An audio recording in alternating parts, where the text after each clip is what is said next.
Hello and welcome to another exciting episode of The Aftermath. As always, I'm joined by Dylan. Certified grug moment. My name is Ian, and it's been a long time.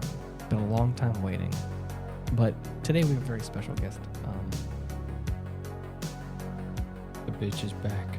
Well, I was pausing for dramatic effect. We got Ethan back in the studio. It's been a while, dude. They gave Ron Swanson a sword.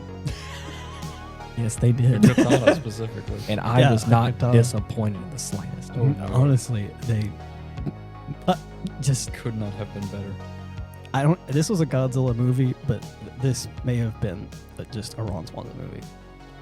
That guy, he stole the show. His name was Captain Gordon, and he was played by. He's actually a wrestler, right? Captain Don Swanson. Fry. Don Frey. Fry? Mm-hmm. Fry. And he played Captain Douglas Gordon, which, I mean, sounds like the most American Dude, I love name. Of course. At the beginning of the movie, you said, "Be the American Japan thinks you are," and I just watched, Captain Gordon, Captain Ron Swanson walking around, Yeah. with his just giant mustache. Hell yeah. For some The reason, he's holding a fullest katana. mustache.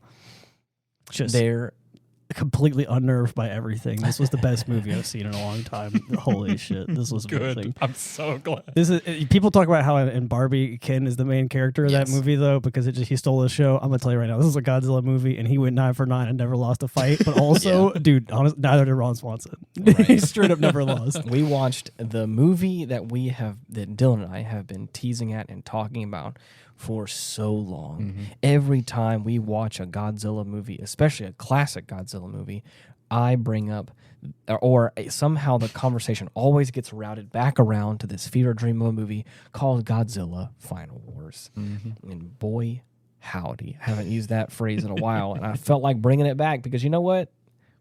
We got the trifecta here today. Mm-hmm. We got the good old boys here, Yeah. the gang. And I don't think Ethan has seen very many classic Gundam movies.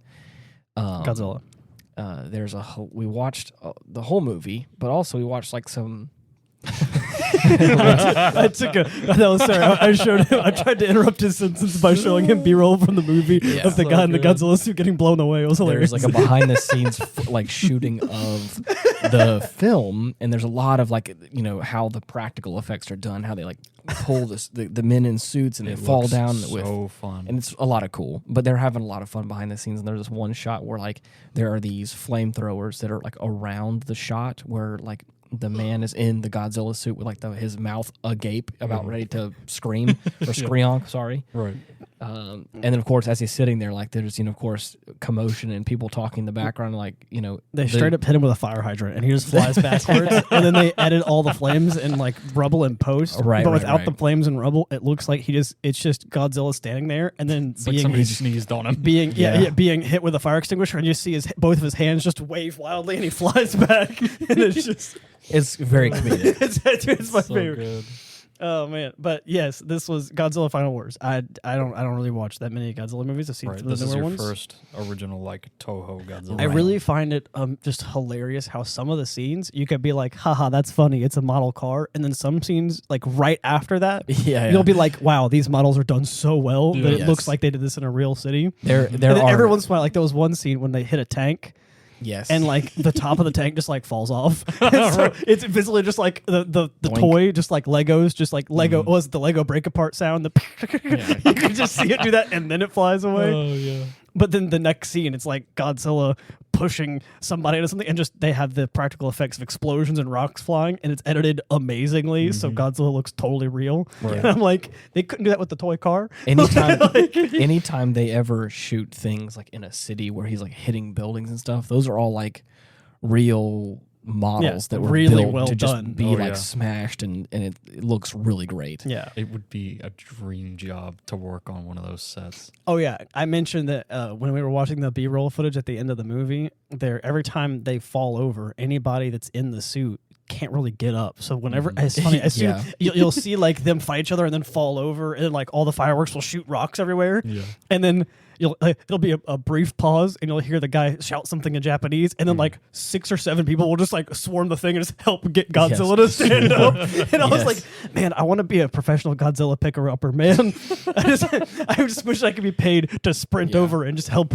And these muscles got to be good for something. The director yells the equivalent, I'm assuming, like cut and reset. And of course, like Ethan was saying, there's no less than 4 or 5 people. They're like scurry over and pick him up. 3 people per suit. And at one point, there were 3 different. There were 3 different things. There was the freaking King Caesar. There was the cyber demon. No, also with the cyber demon thingy. X. Yeah, and then there was Godzilla, and then there was the guy with the chainsaw hands. Gigan too. Yeah, Electric Boogaloo. So at one point they're all like, something happens and they're all on the floor. So then they just like swarms of people come to help them all stand up. It was amazing. Right. And they're also suits too, so they're probably like, if they get damaged or dinged up, they have to be like, so there's probably like a make sure they're not like nothing's broken, or like there's probably numerous checks and balances that goes into that, but also not all just pick up crew. But in the B-roll, it's exactly what you would expect if you were in that and you had to to channel to channel monkey, right? Yeah. Whenever they're fighting, you can just hear the 2 people in the suits growling at each other. So like you'll hear. In the B-roll, you could at one point Godzilla is sitting on top of Monster X, and Godzilla is just wailing on him, just punching it in the face. And if it's really quiet and you're watching the video, you can just hear the Godzilla and kind of the Monster X doing. And then at one point he looks up in the scene and then opens his mouth, and you can just hear him be like, in the suit, really quietly. You can hear him be like, "Rah!" That's so good. That would be me. Exactly. Yeah. I'm just telling you right now, if I got in the Godzilla suit and was filming it, dude, I would be method acting that shit. I'd be like. There ain't many tokusatsu rolls open in the U.S., but you got to start somewhere. No, I'd move, bro. I just move. I'd be like, look, I can be your Godzilla. Trust me. Right. Oh man, it's like, dude, it's funny though because I got the mojo. I got the muscle. It's subtle. Like you can't hear them screaming loudly, but you could just like every once in a while, whenever he looks up and opens the mouth, you can just hear him be like. And then he stops. Muffled roars. Exactly. So in that suit, he's like, living out a dream. It's the muffled screams of a man in a Chuck E. Cheese costume. Exactly. But not terrifying because now I'm thinking Five Nights, bro. I'm playing around, but it is. But he's right though. Oh my God, Godzilla FNAF. No. It's too late. Don't you fucking dare. Dude, if you got in one of those positions, you wouldn't be going to the gym as often because wearing one of those things and acting in it has to be sweltering. It has to be so notoriously hot. So. They're light enough now to move around somewhat comfortably. In. Sorry, I say move. I meant lumber. Yeah. But if you fall down, that's it. Somebody's gonna exactly. You're gonna be stuck there. That's what I thought was funny. Like at the end of every scene, they're just sitting on the floor, like just waving their arms, and then they're just getting up like a cartoon character. I remember I saw the actor from Monster X after he fell down. He just held his hand out, like waiting for someone to grab him. Please. Help. So I like that the guy who is playing Gigan 2, whenever he's in the suit, he would just be like playing with the controls to move his little chainsaw hands. Yeah. So everyone would be sitting still, and he would just like, you'd see him pick both his hands up, and you would see the little chainsaws do meep meep. Yeah, they rotate. Side to side. They yaw. Then he would put them back down. So like they'd be like talking, and like at one point the director was like talking to the Monster X guy and like motioning to him, and you just see guy stand there with the little Y-shaped thing is just moving back and forth, and then he puts them back down. You could see he's playing with this suit, and I'm gonna be honest, also me. The funny thing is, like, because there was like mechanics inside the chainsaw hands that Ethan's talking about that make it spin around like a chainsaw does, even though it's like probably foam or some sort of other thing. It was definitely like plastic. You can see it moving. Right. It's like plastic. Right, but there's some kind of mechanism in there, so it was heavy. So during the break, there's definitely a scene where like the director, the whole thing would just go limp. Well, because it's heavy, so he and again, like if you put your arms at your sides, technically like the chainsaws would like touch the ground. So if I was to guess, like when you put your arms on the side, like they can like rest on the ground to relieve the weight, I'm assuming. So there's one time where a modified Gigan is the proper name for that suit. The director's like kind of leaned down talking to him, and so you just see him like do the motion real quick, motion, so right. And then of course you see it slumped over doing. right, like kind of nodding his head. So his funny. head is like a little bit slumped over to listen, but like the arms are like kind of like because they're always out at the relaxed, side. they're like his shoulders are like slumped over, so he looks like he's getting he's a toddler getting in trouble with his dad. Like a stern talking so he's to. standing there with his like hands in front of him, like slumped over, like just like not really moving. When he finally does pick everything up again, it's like it looks so funny. So, anyways, besides talking about the behind the scenes stuff, I have a lot to talk about for the overall of this film. I have been waiting for a long time. Well, thank you. I'm playing. Well, I mean, I coughed away from the mic. I could have gone straight in the mic. I could have gone straight for it. So, needless to say, this movie I have been waiting for a long time to talk about. This was one that we made sure to wait here for this one, Ethan. Yes, we knew you had to see this. That was good. There was a while that I wasn't even sure it was a Godzilla movie. They got Fast and Furious there for a bit. You're right. There was a fight sequence on two motorcycles. One of which being, I'm going to go ahead and just now that we're talking about this, there was this silver motorcycle that like product placement. They were both Honda motorcycles, but the silver one that the protagonist was riding on was a modified custom Honda CBR 600 double R, if you want to be specific. I looked it up because I was like, I want to get one of those, but you can't because that one was specifically made for the movie to make it look futuristic. It normally only has like one or two exhausts. It had like the 4 exhaust, the crazy shroud on the front had like the crazy rockets that like shot forward. Who doesn't want guns on their I'm just saying it was a super cool bike, and I was sad that it was a one of a kind. So anyways, but there was this movie is quintessentially what I would call like a classic Godzilla film done well.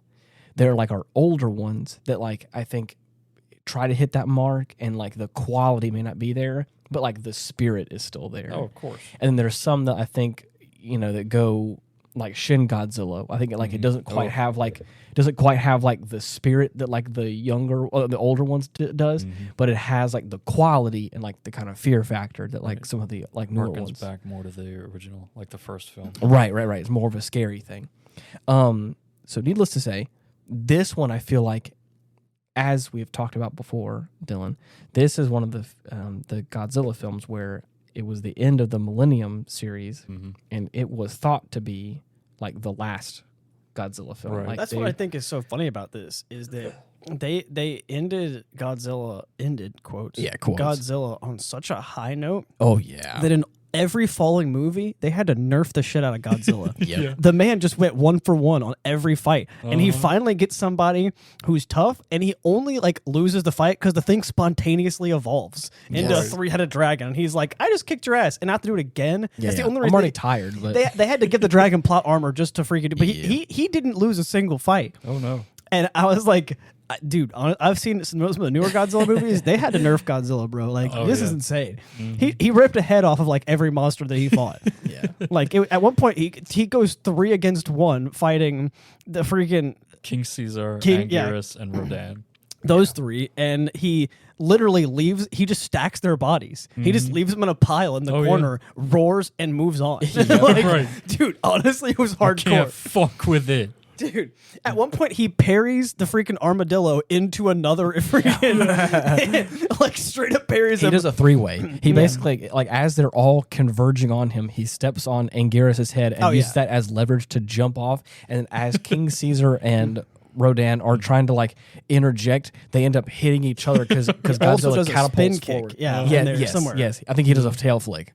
Yeah, but then also, I meant whenever the armadillo was on a ball and was flying at him, he straight just like parries it into the dragon. And then I don't know the freaking names. People who know Godzilla are like, dude, this kid sounds like a 12-year-old who doesn't know. That's the best part. Right. There's such a childlike joy of me watching it because I don't know any of these damn creatures' names except for Godzilla. Godzilla #1. The thing is, like, so to kind of put things for people who may not know or may not have been with us, throughout the old Godzilla movies, he's always kind of pitted up against one of these older monsters. So like there's some sort of like story element that brings this monster into the thing, into like the fold. And then of course it's usually Godzilla's turn to like then he goes save mano a Tokyo. mano, yeah. Right. In some way, or like that's kind of like that's really simplifying it. He doesn't take kindly to other monsters trying to trash his Right. territory. Exactly. Tokyo is my city to destroy, and I don't like you. I stepping on think my that's the favorite turf. part of it is that other things are destroying the city, and he's like, no, Earth is mine to destroy. Yes. That's it. Then he's like, once they're gone, he's like, cool. I don't now, need any help. just because now that you're done, just because I want to prove that it's mine to destroy, now I'm just going to destroy shit. Like, Right. I just, That's exactly what happens at the end of Godzilla 2000. Yeah, exactly. Like every time in every movie, it's like he finishes the monster and he's like, I'm gonna tear shit up, and then the monster like comes back. It's like the thing that happens. Yeah. But with this one, like it's interesting because like a lot of the times he like will always either sometimes he may lose, sometimes he may not. There's like there's certain caveats for certain movies. Older ones. He'll either be killed, either Right. because he's the only threat in the movie. Right. If he's a one-off, he's going. Yeah. Like if that's it. But if there is another monster, he will either kill them, rock their shit, and send them flying, or there's only been like one that has like just straight up killed Godzilla, and that's Destroyer. Yeah. But the one time That's military, another like that's like another quintessential endpoint kind of. yeah, that was the end of the Heisei era. Yeah. But that was the one time a different monster actually beat him, quote unquote. I was say, but he didn't. He was on the way out anyway. Right. He was just taking him down with him. Yeah. Yeah. It was if I'm going down, you're going down with me. Kind of Yeah. moment. So because I haven't seen You that, ain't getting away because that I haven't easy. seen that movie, how does Godzilla recover from dying? His son. So this is Godzilla 2 we're seeing now. Yes. So okay, the original Godzilla. So Godzilla's only died once. Technically, he's died multiple times, but there's always been a replacement. There's heir, if you will. there is Dude, honestly, the next movie needs to be called Heir of Godzilla. yeah, there is how the different like I mean, Baby Zilla was in this movie too, terrifying. But right. There's different eras of Godzilla, and if I'm not mistaken, every era of Godzilla has the same core foundation, and it's the original 1950s Godzilla film. So each era may have like a different way that this new Godzilla has kind of come about. But a lot of times the thing they all fall back on is like the original movie that's like there was a Godzilla, and then of course he was like basically nuked, and we kind of like let his bones and he straight up never got over it, as they say in this movie. Right. Well, no, he basically like the thing is like that original one died, and like there are like but replacements. the soul still burns. Exactly right. And Soul Calibur. heaven or hell. Boof one. But anyway, so again, there's always the original one always dies, but there is some sort of like caveat that makes a new one, which is the one you see in the film. Right. And again, like you said, it comes back, comebacks around with an anger. Yeah, right. Well, so for this one, I mean, it's it's such a beautiful premise. Because again, it's the star-studded cast of like we're gonna go out with a bang, and we're gonna have all these classic monsters, and we're gonna have all of them get their shit rocked. I mean, because that's the whole reason why we came there. Oh yeah. No, I'm not saying that. Yeah, no, like that's why I just like that. I love that in the intro sequence you saw the space amoeba, and I was like, "What the fuck is that?" Yeah, and the best part is nobody answered the question. Right? No. At one point, there's this just horrifying creature, and I'm like, "What is that?" And you're like, "It doesn't matter." Right? And then we move on. We see it again, and like knockoff Godzilla is like punching it, and you're like, "Oh, look, it's the space creature or whatever." And I'm like, "Yeah."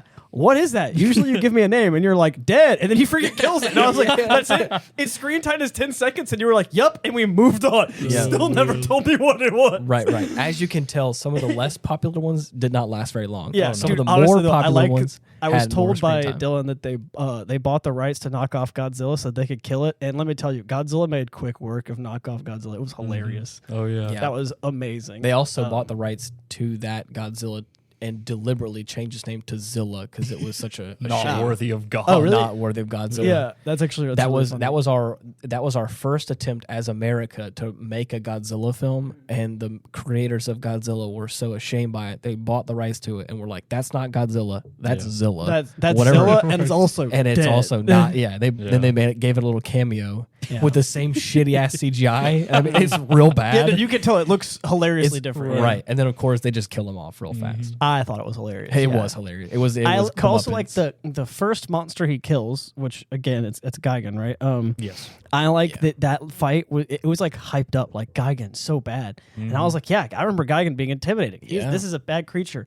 Man, Godzilla murks him in like 20, 30 seconds. Bruh. Yeah, like he's like moving his arms around, and Godzilla just like lasers his head off, instantly done. I was like, bro, record time. Yeah. Murk him in no time. I'm pretty sure like he did like a over the shoulder head whip, like a wow, and then zapped him. It was just like a nonchalant. Yeah, I was like, absolutely no chill. Yeah. And I was like, this movie, now that it went from a Fast and Furious movie to a Godzilla movie, we're going all in. Like everything's on the table, and it was just. The guy would be like, send another monster in, and Godzilla would be like, weak, and rip its arms off. Like, it was insane. But at one point in the movie, I mentioned that I wanted to see more rated R Godzilla movies because I really want to see him tear more heads off. Yeah. In that one movie where he like opens thing's mouth and like blows its head off and then just drops the head next to it. I want to see more of that. I forgot which one that was. That was 2014.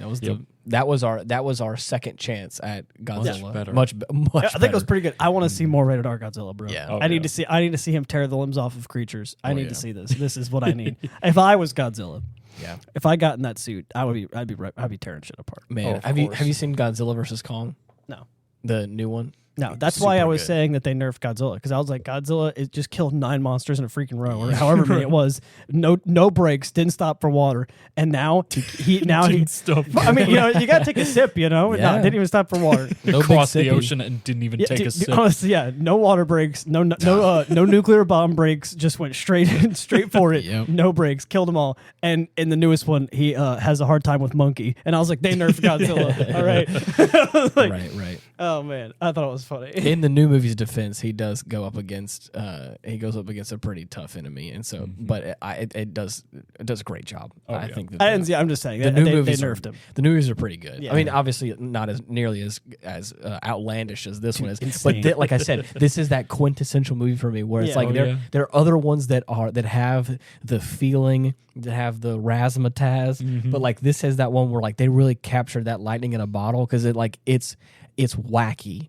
It feels like anime portrayed in real life. It's like they gave Ron Swanson a sword, and then he didn't even use it in his fight. He just fist fought them. Right. Well, I mean, he did use it though. No, he did. It's just that he killed a couple of them with it. It was for his final bout though. But whenever he was like doing it, he's sitting there. He's like, you know what? Never mind. No. He puts it, and I just like the alien like demigods he's up against look at each other and are like, okay, and they just had to one-on-one him. Yeah, let's see what he's got.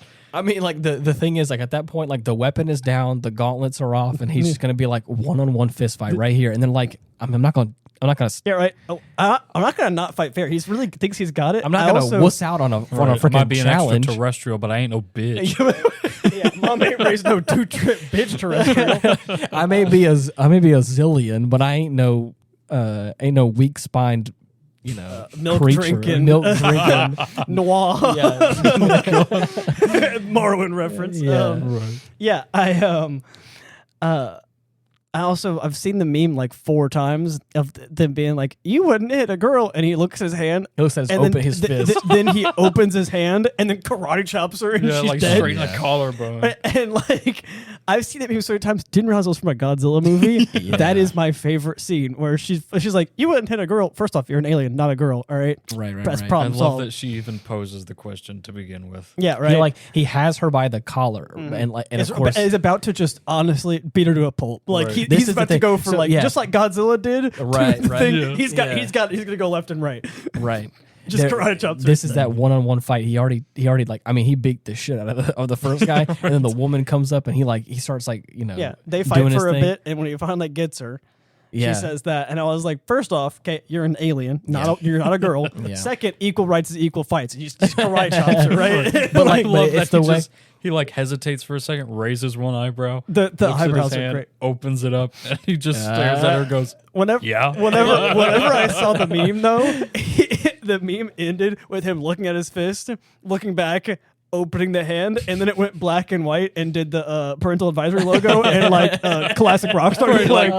It was like he like chops her and it just cuts abruptly. Exactly. Yeah. Well, no, he even chopped like his hand opened, and as soon as he like looked back, it did the black and white logo, and it was like Kickstart My Heart started playing or something. Right, like it was. Love it. I need to find it. It was hilarious. It is a hilarious image because again, once you freeze right there, it does look like something about to happen. Right.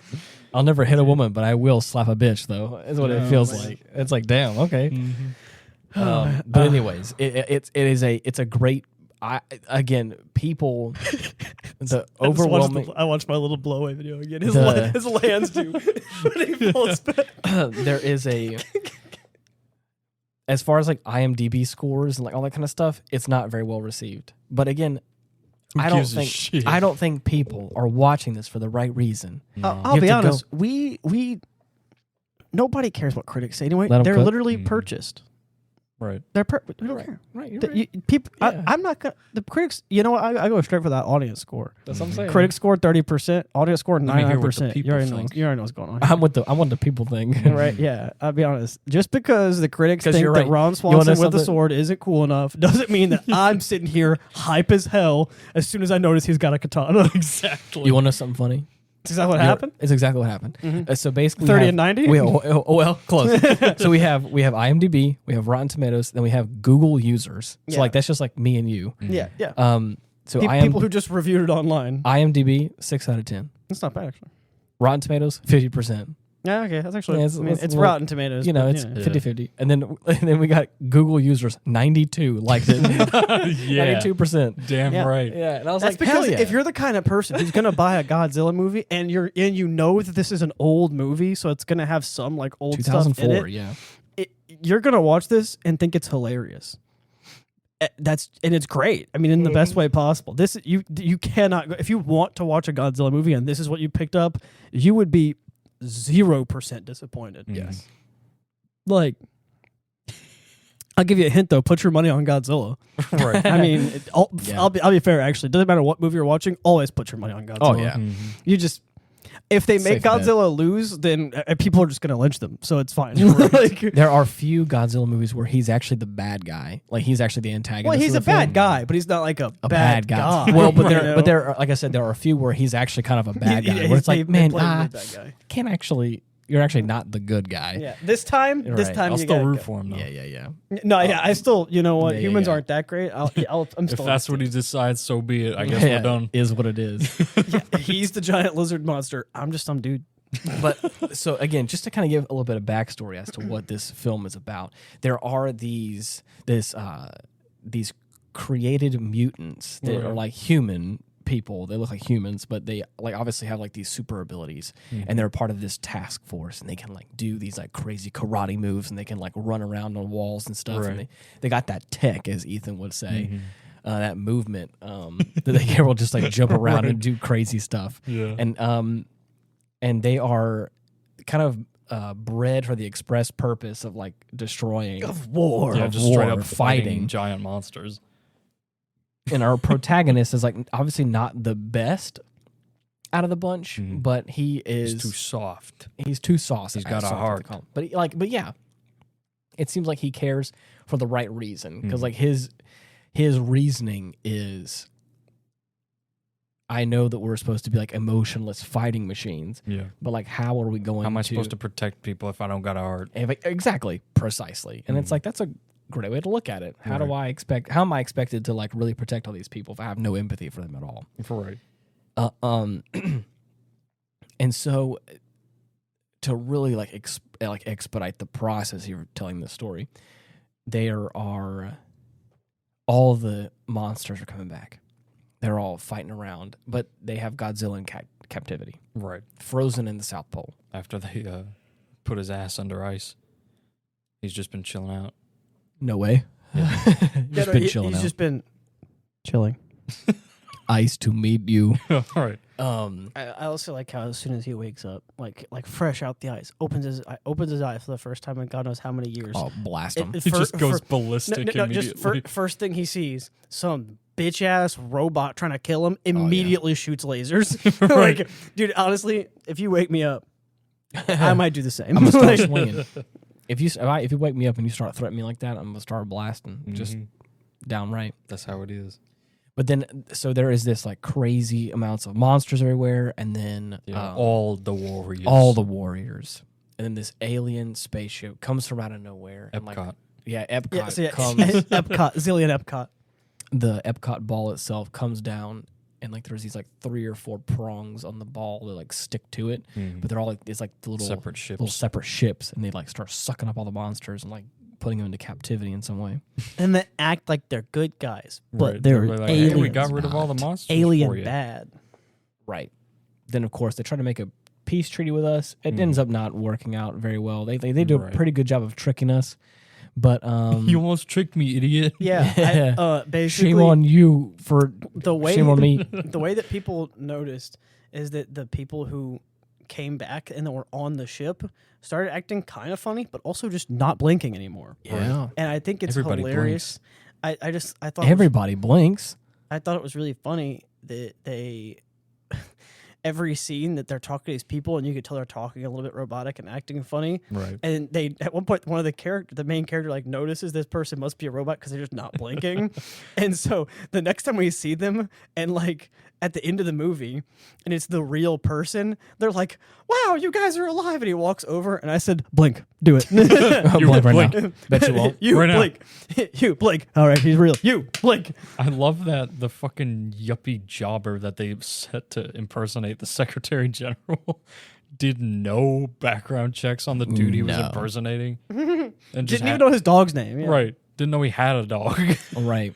And that was it. And the funny thing is the dog that was presented was the news anchor's dog and not his at all. Right. That was he was like, "Oh, it's my dog Clint." As soon as he gets caught, bro, that was so fun. As soon as he gets caught, the freaking his son or whatever in the freaking leather jacket, which by the way, the drip is real. Oh wait, but before we continue, there is a bald arch nemesis. He is the bad guy, the leader of the ship. Right. And then there's like this second in command guy, and he's got anime hair.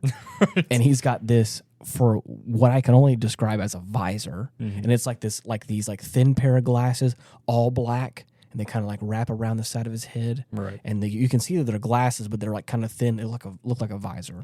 Super cool. He's got this drip. Ethan was like simping over his drip hard. Bruh, I need that drip. He's got a leather jacket that's also armor. Yeah. And he's got those sunglasses that are actually just a visor. So he looks like a mix between Cyclops and the freaking guy from Matrix. What's his name? Neo?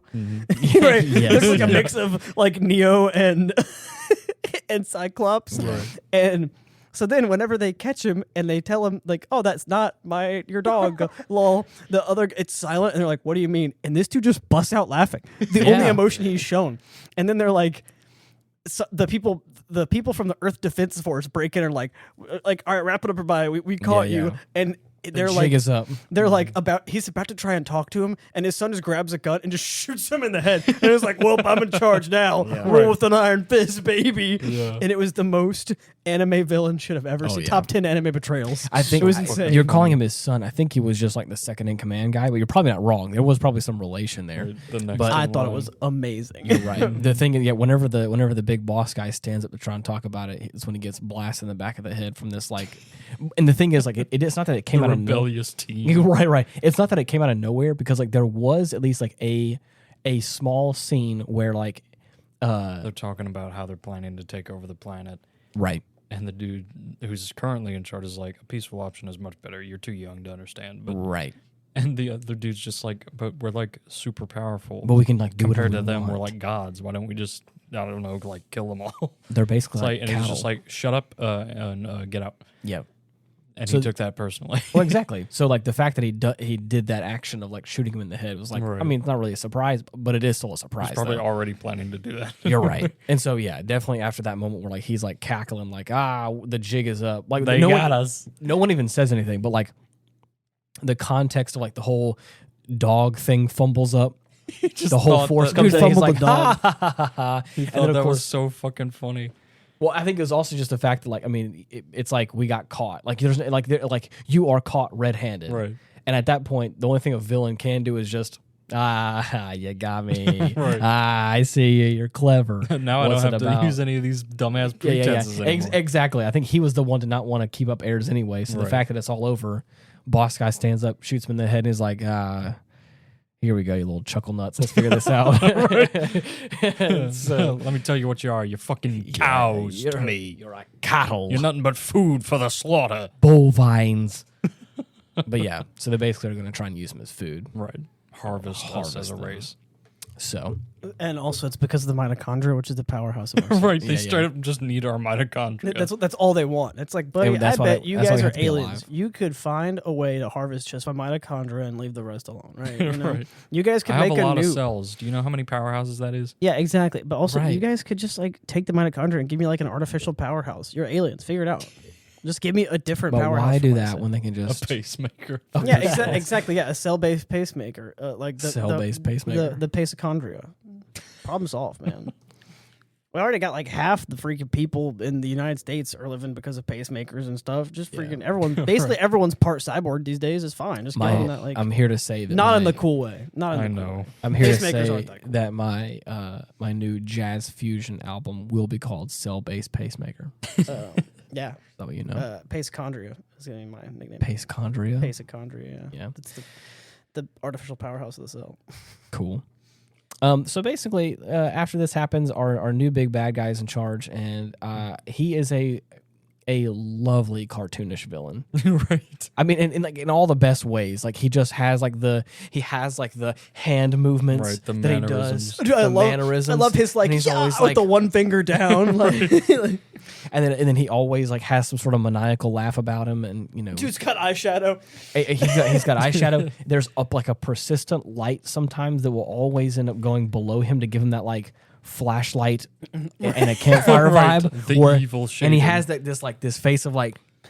He has really sharp eyebrows, yes, he does. cheekbones, and like a smile that makes him look like a villain. Yeah. Yeah.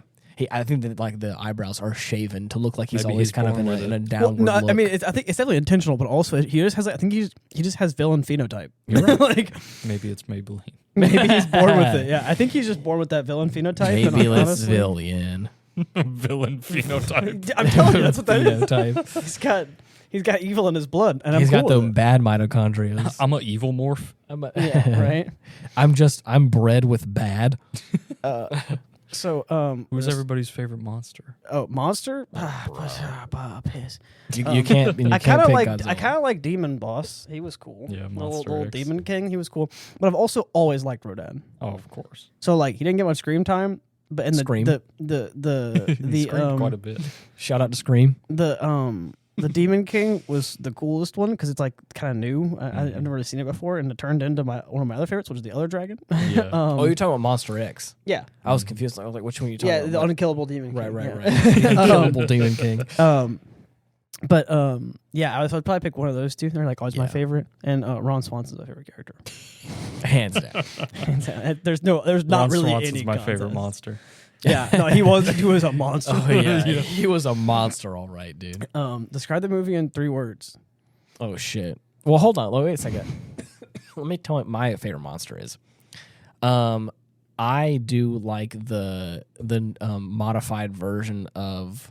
Dude, punk rock Gigan. Punk rock Gigan is where it's at. I love the Metalhead Gigan. I love what inevitably was his downfall was his nipple blades. Saw blades. His nipple saws was great. Frieza. He just shot these like circular saws out of his Also, nipples. random thought. The Mothra fairies, just Oh, yeah. 2 tiny women. Oh yeah. No explanation really. Oh yeah, they're Just- always just- the caretakers of Mothra. just there. Just there. Yep.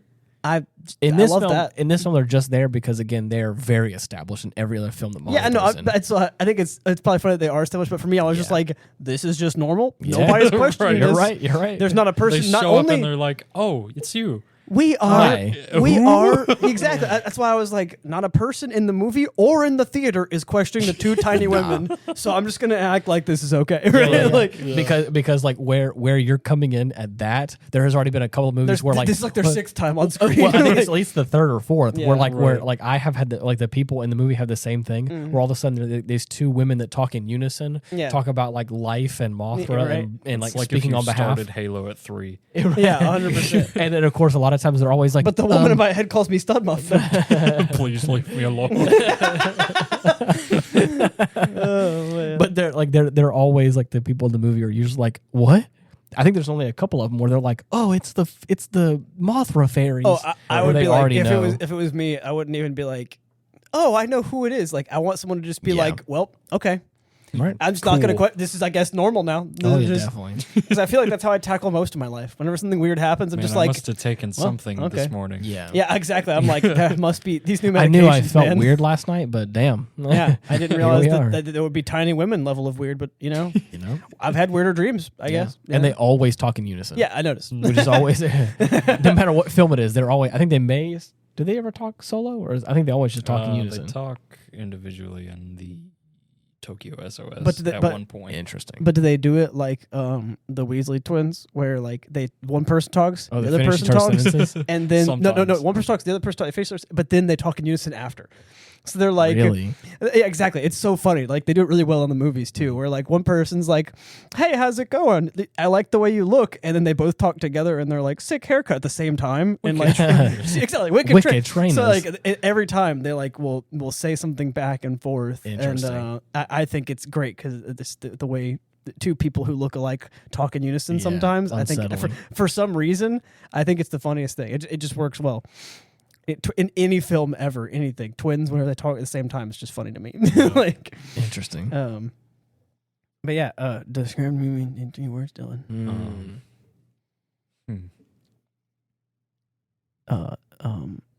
Lizard King Rampage. That's my final answer. Wow, this is a hard one. Now that I'm thinking about it. And this actually has been a while since we've done this with you here on the podcast. If we hyphenate the word giga and drill, heaven piercing giga drill. I'm gonna say pathetically attempted regicide. Wow, yeah, that's a good one too. Failure to dethrone. Oh man! I'm just gonna say all or nothing. That works. Operation Final War. I'll add one word again here: drill ship bottom text. Yeah.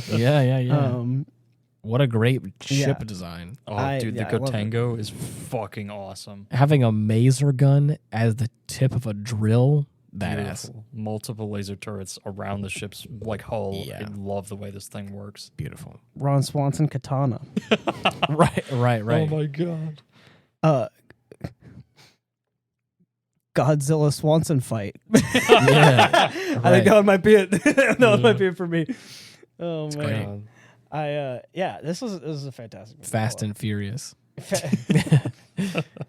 Furious 7 Godzilla. I cannot. I'm gonna have to pick out which one we're gonna have to watch next with you, Ethan. Super There's good. so many.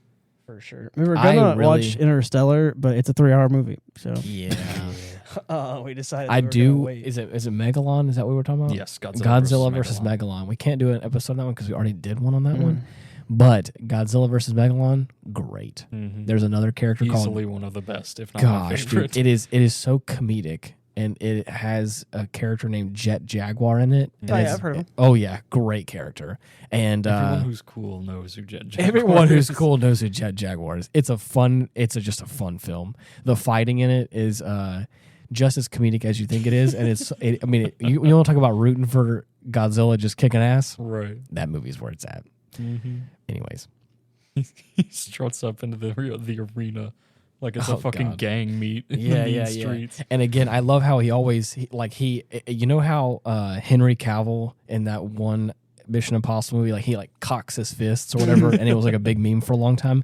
in all these classic Godzilla films, he always like cocks his fists, and it's always great because it just makes me think of that.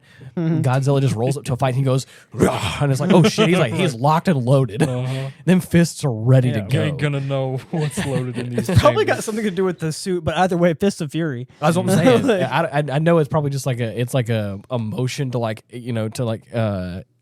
infuse some emotion into this like otherwise emotionless suit. Yeah. But I love it because it's a perfect little like hoorah to like get that oozing with personality. Exactly. Right. And it's also that like older version of Godzilla where he does kind of feel a little wacky. Showa era Godzilla is the doofiest looking motherfucker that you ever did see. I freaking love it though. But it's at the end of it, you're like, hell yeah. Oh yeah, it's still great, but I think it's funny. I like the way that the jaw opens up, and right. in the B-roll films, the jaw opens up and a little light turns on. I think it's so funny. For the beam. Ding. Oh man. One thing too is that this is in 2004, and this is during that like the late 90s, early 2000s, where like color grading film became easier to do, or at least more affordable to do. And you can tell that this has the same sort of feel that like Matrix, like the Matrix series does, where like there are like certain places that you'll go and the film is color graded in such a way to make you feel a certain way. Like there are certain like places in different countries that are like hotter and they have like that more orangey tone. Right. On the ship with all the aliens, there's like a weird orange tone about it, but there's like this when they're out and about in the world, it's like this super blue kind of like color, and it's like really weird and hyper contrasted, but like the like shots of it all look really pretty, and like the effects that are in it, even though they're dated, they look great because it's like a mixture of like the suits that we all love and effects that like make it all feel. I can't pick out anything I ever dislike in any of the Godzilla films. Especially these classic ones. Like that are like, I mean, you know, this film is approaching 20 years old. At one point, the Earth Defense Force, straight up, a squad of them just take down a monster. They just Assassin's Creed that shit. Oh, yeah. They're all over the place. I mean, they're jumping on foot and flipping. You can visibly see in quite a few scenes that they are being zoomed around a room from a zip line. Oh, yeah. You could just see. And they got that they movement tank. Straight out take down a monster, and then he's like, "I'm a vegetarian," and they're about to double tap it in the head to make sure it's dead, and then it disappears because the aliens took it. Yeah. And I would just like to say that one of these monsters wasn't even worthy of Godzilla. No. They were just like, that one died from some the crab monster freaking guy. Yeah, Ibira. Yeah, just missing Just with a that big shit. ass crawfish. Yeah. Oh yeah, that was a big crawfish. And, Bane of Louisiana. No, Bane. We would love that thing, man. Yeah, we live for weeks. We wouldn't even need the mutants. Yeah, exactly. We'd take that crawfish But down. the problem is we couldn't take it though. I don't think all the redneck spirit would be able to wrangle. Shut up though. You're a liar, Ma. We got this. What are you talking about? Right. All the people with their sawed-off shotguns that they definitely sawed off in their backyard, which is a federal crime. Right. grab the butter. We're taking them down. I just know that like with every Godzilla film, there's always like a limitless tanks and maser cannons. Oh, right. And they just always try and fire. I know I'm talking about this with Godzilla, but I'm imagining that I'm going to give Iberius at least that like I'm pretty sure we could throw all of our shotgun shells at it and it would still probably be just all right. We would need our own Godzilla to take it down. But what about we would have a feast. What about the Claymore Roomba? Never forget about the Claymore Roomba or the Boomba. The Boomba? People forget. That we might work. We got the Claymore Roomba. It would just. He's a big enemy. You just got to make sure the front is towards him. Exactly. That'll do it. And then I think we could do it. I think we could take down big crawfish. Not necessarily because we can do it or the South is any good at this, but because I will not underestimate the people from Louisiana's desire to have giant crawfish. Oh, yeah. That's the problem is they would make ends meet. I don't know how, but you're right. One way or another. I think the alligators would join our team. But yeah. This is again. Whenever I have labeled this this film as the like Godzilla equivalent of like the Fever Dream category, where like it feels unreal at times because of just how like kind of kooky it is. Yeah, but I love it. It makes me happy and it's fun and it's just wild enough. But the funny thing is like this is This is horse sense territory here. You're gonna give it a Hyansy? Oh damn! A Hyansa world. This is a horse sense. Actually, I can't say that because horse sense I thought would be bad, and I knew this would be good, so I can't say that. But still, it's definitely it's an amusing level of good. Yeah. Well, I mean, I like the Godzilla movie. I just don't really watch them. So like, there's no reason. It's just. I just don't really do it. So, like, I kind of knew I would enjoy it, even though I have, I guess, a different way of enjoying movies. I think there are a lot of people where, like, just because it's a serious movie that I thought was funny doesn't mean I still didn't enjoy it. Right. If it's, like, this is being silly, but, like, even, like, really serious movies, I will be roasting it at every turn and think it's hilarious because I just can no longer take film seriously, especially whenever a lot of film is, like, kind of linear. Like, you know what's going to happen in a lot of it, right? It's, like, people who make films seldom throw curveballs at you, so it's almost always like, oh, this is the main character. Well, I know how this is going to end, but like the way to get there, if I can just enjoy it. So like even serious movies, it may sound like I'm roasting it, but like I just like always enjoy them. That's why I don't want to talk about it here, but I loved the Barbie movie because like it really subverted my expectation about a little bit. But I think it was also. It could be serious where it needed to be in the emotional section, but it was also funny enough to be like, we don't have to take ourselves seriously. We can that's why Gurren Lagann's a good series. Oh, you're right. The whole series is completely a joke, but then also like has this really deep message. So. Right. And you're like, holy shit, dude, I'm gonna cry. Yeah, exactly. Yeah. So I get it. And this film has a better story progression than some big blockbuster films that I've seen. I feel like. It's a little wacky. I'm not gonna lie. I'm not gonna say it's the best. I'm not gonna say it's a story for this reminds family, me of actually. This reminds me of No More Heroes. When the alien comes in and is like, I'm gonna destroy you, and he's like, oh yeah, I'm just some guy, well, but fuck you. Exactly. Yeah, he's like, I'm just some guy, but I'm gonna prove you wrong, and he does. Yeah. That I think this is basically just No More Heroes the movie. Good stuff. Man. Actually. Now I like it more. That's actually hilarious. Now that I thought about that, this is just No More Heroes, but with a Godzilla movie. Just give every monster a No More Heroes style intro with that fucking synthesized voice. Get them all a JoJo pose. Dude, Godzilla JoJo pose would freaking slap so hard. Mm-hmm. Our Hyans the Third was Phantom in the Frame, which was actually the Ghost in the Shell. Was the live action Ghost in the Shell. That was a solid movie, man. That was a good movie. Yeah. And I actually don't think you've been on a majority of this year's episodes. No, I haven't. Actually, if before we do it, if I'm going to start voting for that award, I should probably be on more, which is fine, and I can. Right. But I was for a while I was focusing on the About Nothing podcast, which I've taken a hiatus from. So right now I've just not been on any podcast for a while, which has been nice, even though I've been working too much. But there was a bit there where I lost my voice, and with the medications I take, if I lose my voice, it takes forever to get it back. So there was a bit there that I just couldn't really do a podcast because I lost my voice. And since then, I've just been kind of on a hiatus. But yeah, I do need to get more movies. I really want to watch a couple of movies I've already told you guys about, so I would like to do them on the podcast. I want to watch some more. I just hit my knee. Unironically, I want to watch some more DCOM movies. I want to watch some more Disney Channel movies, like the old ones from the 90s and early 2000s. Like, that'd be nice. We should watch the one where the guy turns into a freaking mermaid. Oh, the 13th Year? Yeah, that one. Yeah. Maybe I should watch that one. I want to see how it holds up to me being an adult. Oh, it's probably bad. I want to watch The Luck of the Irish again. That was another. Yeah, that one. That one I know is bad, but we're watching it. That's happening. So, anyways, there's a handful of other ones I think would be really great. Yeah, back when Disney was enjoyable. Yeah. I don't think I've watched like any Disney movies that have come out. It's been a while. Yeah. Ever since I watched and didn't like the new Star Wars movies, that was basically it. I watched the first season of The Mandalorian, and that was it. Literally none of it from there, and I've heard that it kind of fell off. But I heard that was still good to some people. I just haven't watched it. So I don't know if it's good or not because I just haven't gone around to it.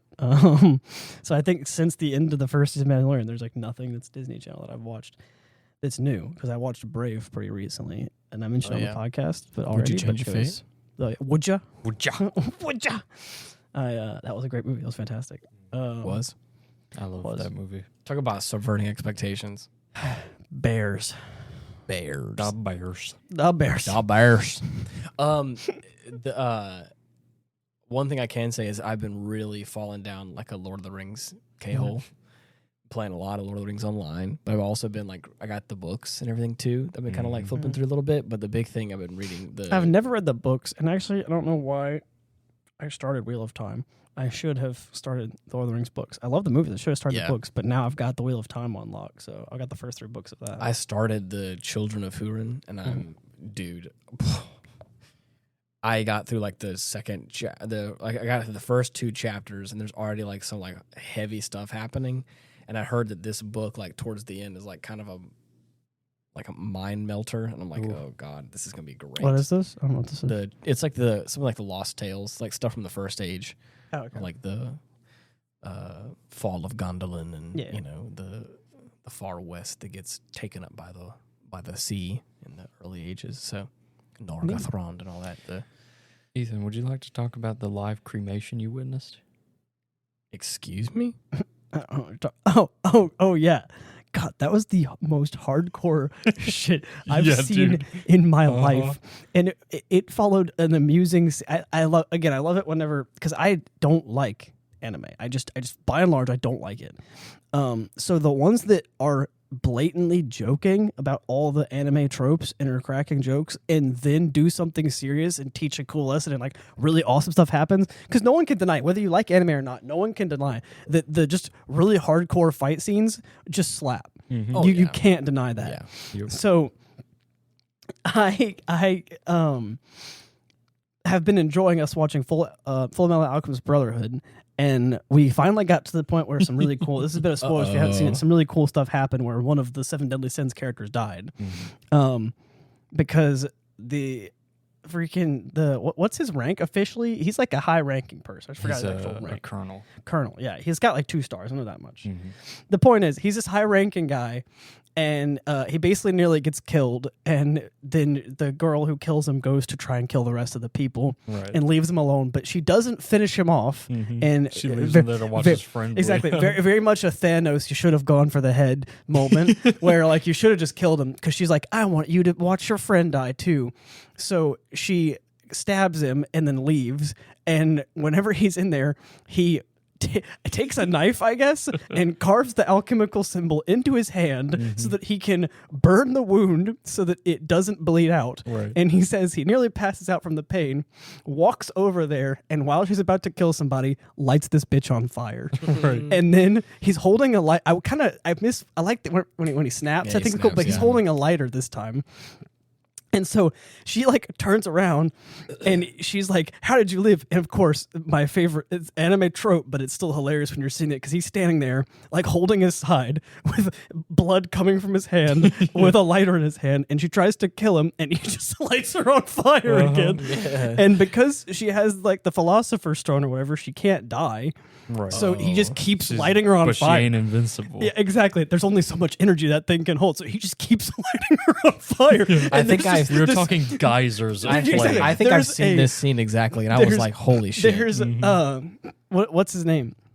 Mustang? Full Metal Alchemist's brother. Oh, Alphonse. Alphonse, that was it. So Alphonse is standing there behind a rock wall, which by the way, he pulls up immediately as soon as he hears Mustang. He literally hears Mustang, puts the wall up, and just a pillar of flame shoots around it, right? And he's just standing there behind the wall. He can't see it, but the show makes no small amount of you seeing this bitch get straight up tortured. Oh yeah, it's like horrifying. Which again, I like it because it's like this bridge between serious things and like really serious concepts, and then like it being funny. Yeah. And it is the most serious thing. It was a horror. The voice actor does a great job of just how terrifying like her screaming is, and he just keeps doing it, and then. He finally stops, and she's like, wow, you killed me. And, like, it fades away, and the dude just falls over. And I was like, what the hell? Because also, I didn't expect Lust to be the first one who dies. They make her out to be really powerful. I mean, if a bit cocky, which is probably why she died. Right. But they make her out to be really powerful, and even though Envy technically died, like, his friends killed him. No, it was Greed, sorry.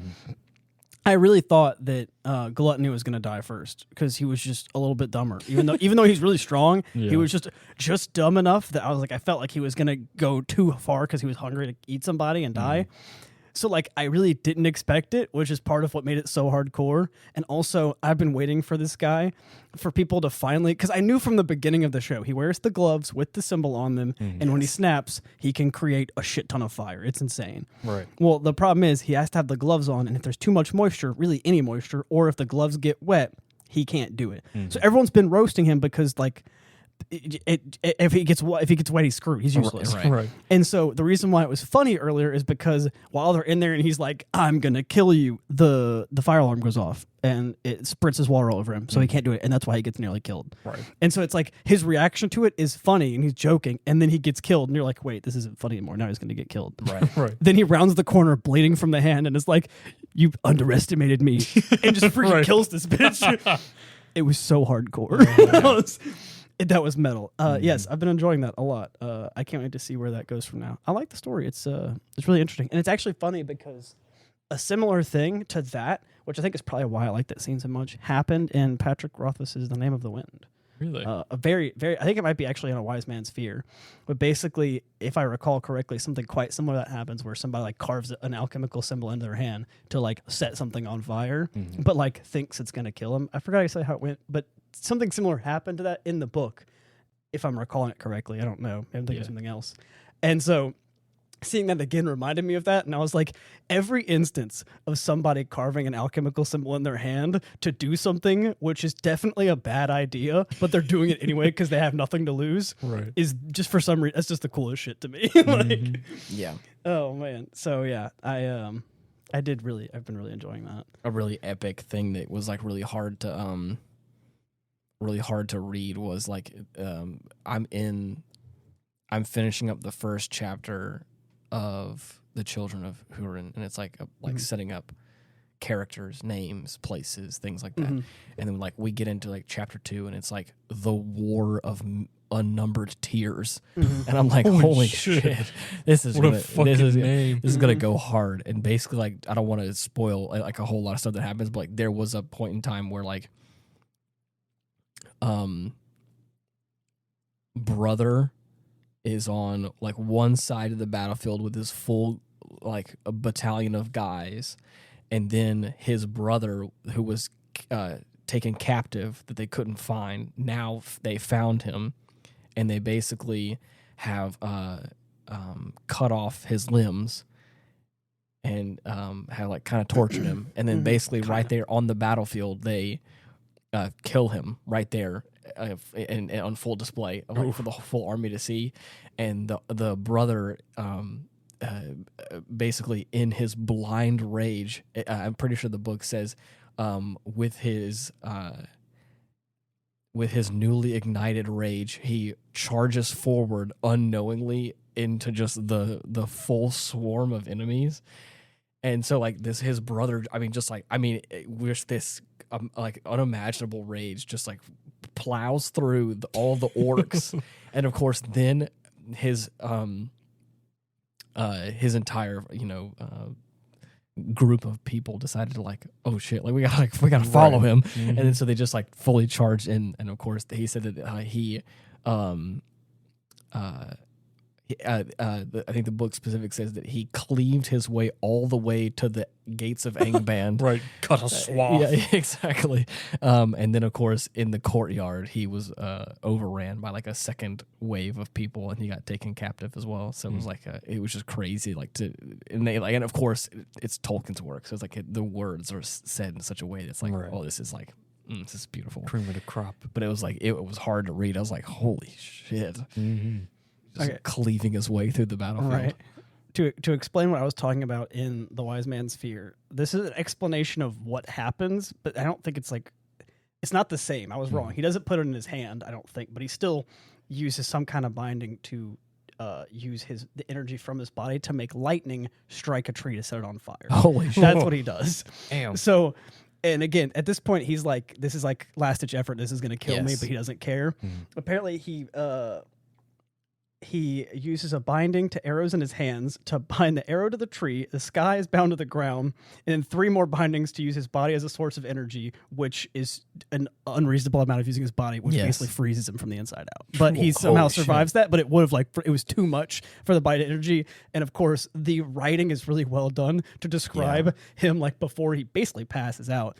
This lightning striking the tree and pretty much killing the people who he needed to freaking be killed. And reading that and then watching this scene in Fullmetal Alchemist Brotherhood reminded me of that scene where I remember reading something similar to this happening where some person did something that is unrealistic, but the other option was to die, I guess. So he was like, I may as well give it a shot. Jamie, pull up that clip. Exactly. Also, I think it's one of those things where it's like that meme where it says the indomitable human spirit, and it's slam dunking on somebody below it, and it just says the indifferent cruelty of the universe. Right? And this is just one of those things where it's like whenever somebody's about to die and they're like, if I'm gonna die anyway, I may as well go out on my terms. The indifferent cruelty of the universe does stand a chance. And so I really loved it. So I need to get that book and finish it though. I don't know where I put That's it. awesome. I never got to finish it because I left, and then whenever I came back, I couldn't find the book, so I might have to just buy another one. That would suck. It's kind of not expensive, not cheap, but whatever. Well, what a fun time! It was great having you back on the show. Finally. What a good time! What a great movie to watch, and I mean, man, what a fun time! I love it. I love it. It was great. Godzilla, good. Anyways, if you are looking and forever. If you're looking to find us, you can just type in The Aftermath on all the major podcasting platforms and should be able to find us. Or we have a link tree /Ian Wolf that has all the different links you can find us at. You can also find us on Patreon for behind the scenes. Don't have that yet. Hey, I'm just saying, behind the scenes content. Hey, we could do paywall content. We are actually currently held in quarantine on the South Pole. They've been keeping us in a containment center. If you blow that up, you can't get the podcast. Right. Yeah. If you subscribe to our non-existent Patreon, then I'll send a turtle dove to your house with a hidden link. Interesting. And that you have to enter that link, and then you can get to the podcast. If you stand on top of a building in Tokyo and you give it in the dark of night, you give it your best screonk into the heavens. I'm pretty sure Godzilla will just hand deliver the podcast to you. Mm-hmm. If you read The Wise Man's Fear and learn the bindings to the alchemical bindings to your body to the ground, and then I think the tree to the sky. I don't know how that works. I'm not a scientist or a wizard, but you bind yourself to the sky. And then you can call the name of lightning down, which will give you the podcast. I actually think that the Philosopher's Stone is hidden in the podcast. The Philosopher's Stone is hidden in the podcast, but there is a box, and I'm pretty sure the podcast is next to the box. Yeah, and that box was owned by Pandora at one point. But don't worry, you can open it. Oh Jesus! And it's just been opened once already. Yeah, just open that. Well, yeah, that's the whole reason. That's the indifferent cruelty of the universe is because of that box, right? So destroy the box. What was it I said?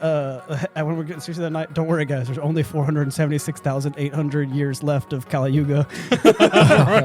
It's almost over, boys. Damn. All right. Well, until next week, thank you so much for listening. See you. Bye-bye.